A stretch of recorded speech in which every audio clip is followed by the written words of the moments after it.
રસોડાનો પાયો ખોદાઈ રહ્યો છે, ત્યાં રસોડું બનાવવાનું છે। પેલી બાજુ સામેની બાજુ સંડાસ બાથરૂમ અને આ બાજુ રસોડું બનશે। રસોડાનો પાયો ખોદાઈ રહ્યો છે, તમે જોઈ રહ્યા છો। આ બાજુ હંસુભાઈ તગારા લે છે।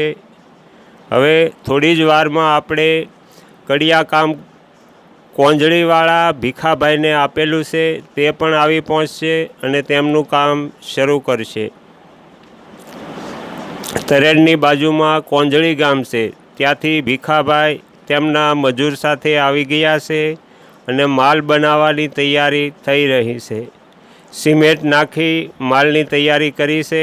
થોડી જ વારમાં માલ બની જશે એટલે સણતર કામ શરૂ થઈ જશે।